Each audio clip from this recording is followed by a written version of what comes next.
নমস্কাৰ জবৰ কেয়াৰটেকৰ অন্য এটি ইনফৰমেটিভ ভিডিঅ'লৈ আপোনালোকক স্বাগতম জনাইছোঁ আপোনালোকে যদি আজি আমাৰ চেনেলটো প্ৰথমবাৰ ভিজিট কৰিছে আৰু এতিয়ালৈকে ছাবস্ক্ৰাইব কৰা নাই ছাবস্ক্ৰাইব কৰি ল'ব আৰু লগতে বেল আইকনটো প্ৰেছ কৰি দিব যেতিয়া মই ইনফৰমেটিভ ভিডিঅ' আপলোড কৰিম আপোনালোকৰ ওচৰত নটিফিকেশ্যনটো আহি যাব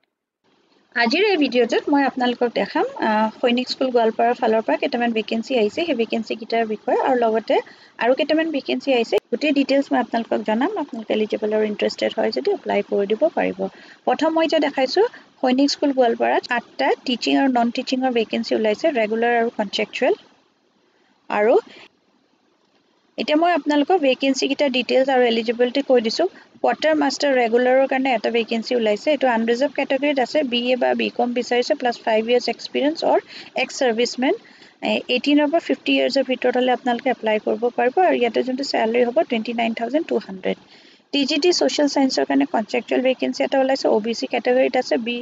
graduate plus BEd plus CTET বা এসটেট প্ৰিফাৰ্ড এজ লিমিট হ'ব হিটো 21 অৰ পৰা 35 ইয়াৰ্স হ'ব আৰু 44900 ইয়াতে স্যালাৰি আছে ইয়াতে গ্ৰেজুৱেট আৰু বিএড টো কিন্তু কম্পালসৰি হয় সিটেট আৰু এসটেট টো প্ৰিফাৰ্ড বুলি কৈছে তাৰ পিছতে নেক্সট যোনটো আহিছে হেতু হৈছে টিজিটি ম্যাথমেটিক্সৰ কন্ট্ৰাকচুৱেল হয় আনৰিজাৰ্ভ ক্যাটাগৰীত আছে ইয়াতো গ্ৰেজুৱেট প্লাস বিএড হ'ব লাগিব সিটেট এসটেট প্ৰিফাৰ্ড আৰু 21 ৰ পৰা 35 বছৰ ভিতৰত হলে আপোনালোকে এপ্লাই কৰিব পাৰিব আৰু স্যালাৰি হল 44900 পাৰ মান্থ তাৰ পিছতে আহিছে লোৱাৰ ডিভিজন ক্লাৰ্ক এটো কন্ট্ৰাকচুৱেল হয় আনৰিজাৰ্ভ ক্যাটাগৰীত হয় ইয়াতে আপোনালোকে যদি মেট্ৰিক পাস কৰিছে লগতে টাইপিংৰ স্পীড বিচাৰিছে 40 ওয়াৰ্ডছ পাৰ মিনিট আৰু কম্পিউটাৰ স্কিল থাকিলে এপ্লাই কৰিব পাৰিব 18 পৰা 50 বছৰ ভিতৰত আপোনালোকে এজ লিমিট হলে এপ্লাই কৰিব পাৰিব 21000 টকা পাৰ মান্থ দৰমহা থাকিব তাৰ পিছতে আছে পিটিআই বা মেট্ৰনৰ ভেকেন্সি এটো ফিমেলৰ কাৰণে হয় কন্ট্ৰাকচুৱেল হয় আনৰিজাৰ্ভ ক্যাটাগৰীত আছে এতে বিচাৰিছে ডিপ্লোমা ইন ফিজিক্যাল এডুকেশ্যন আৰু 18 পৰা 50 বছৰ ভিতৰত হলে আপোনালোকে এপ্লাই কৰিব পাৰিব 21000 টকা স্যালাৰি পাৰ মান্থ থাকিব আৰু এটা ওলাইছে মেট্ৰন ফিমেলৰে হয় এটো কন্ট্ৰাকচুৱেল হয় আনৰিজাৰ্ভ ক্যাটাগৰীত আছে ইয়াতে মেট্ৰিক পাস আৰু লগতে ইংলিশ ফ্লুয়েন্সি বিচাৰিছে আৰু 21 পৰা 50 বছৰ বয়সলৈ এপ্লাই কৰিব পাৰিব 18000 টকা দৰমহা দিব নেক্সট যোনটো ভেকেন্সি হয় হেতু আহিছে ওয়াৰ্ড বয় ভেকেন্সি আহিছে ইয়াতে এসসি আনৰিজাৰ্ভ ক্যাটাগৰীৰ কাৰণে আছে 18 পৰা 50 বছৰ বয়স হ'ব লাগিব মেট্ৰিক পাছৰ লগতে ইংলিশ ক'ব পাৰিব লাগিব আৰু ইয়াতে দৰমহা দিব 18000 টকা এপ্লিকেশন ফিস থাকিব জেনাৰেল আৰু ওবিসি কাৰণে 300 টকা এসসি এসটি কাৰণে 200 টকা ডিমান্ড ড্ৰাফট বনাব লাগিব ইন ফেভৰ অফ প্ৰিন্সিপাল সৈনিক স্কুল গোৱালপাৰা আৰু এটো নামতে আপোনালোকে পেমেন্টটো কৰিব লাগিব সিলেকশন প্ৰসেস যোনটো হ'ব হেতু ৰিটেন টেষ্ট হ'ব স্কিল টেষ্ট হ'ব ডেমনস্ট্ৰেচন আৰু লগতে ইন্টাৰভিউ হ'ব এটা এপ্লাই কৰা প্ৰসেসটো হ'ব অফিশিয়াল যোনটো ওয়েবসাইট হয় তাৰ পৰা গৈ পেলাই আপোনালোকে এপ্লিকেশন ফৰ্মখন ডাউনলোড কৰিব লাগিব তাৰপিছত গোটেই ডিটেইলছ খিনি ফিল কৰিব লগতে আপোনালোকে সেলফ এটেস্টেড ডকুমেন্টছ খিনি লাগিব আপোনালোকৰ কোৱালিফিকেশন এক্সপেৰিয়েন্স কাষ্ট সাৰ্টিফিকেট সকলোবিলাক ফটোকপি কৰি পেলাই আপোনালোকে সেলফ এটেস্ট কৰি পেলাই বাই পোষ্ট আপোনালোকে পঠাই দিব পাৰিব টু দা প্ৰিন্সিপাল সৈনিক স্কুল গোৱালপাৰা পিও ৰাজাপাৰা ডিস্ট্ৰিক্ট গোৱালপাৰা আসাম 783133 এইটো এড্ৰেছত এইখন হৈছে অফিশিয়াল ওয়েবসাইটখন সৈনিক স্কুলৰ আৰু ইয়াতে গলে আপোনালোকে ইয়াতে দেখা পাব এইটো আহিছে এডভাৰটাইজমেন্ট ফৰ দা ভেকেন্সিজ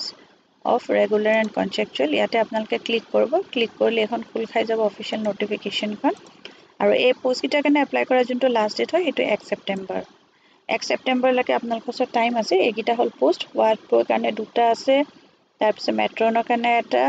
পিটিআই কাম মেট্ৰনৰ কাৰণে এটা আছে লোৱাৰ ডিভিজন ক্লাৰ্ক আছে টিজিটি কোৱাৰ্টাৰ মাষ্টাৰ এই টোটাল 8টা ভেকেন্সি আছে তাৰ পিছতে date of interview will be intimated through email আৰু ইয়াতে কৈছে application to be submitted on prescribe format with a recent passport size photograph দিব লাগিব ফুল এড্ৰেছ দিব লাগিব ইমেইল আৰু কন্টাক্ট নম্বৰ কম্পালসৰি এটা আপোনালোকে ডিমান্ড ড্ৰাফটখন দিব লাগিব 300 টকা ফৰ জেনাৰেল ক্যাটাগৰী আৰু 200 টকা আছে এসটি এসসি ওবিসি কাৰণে এটো এড্ৰেছ এবাৰ মই আৰু লাষ্ট ডেট হল 1 সেপ্টেম্বৰ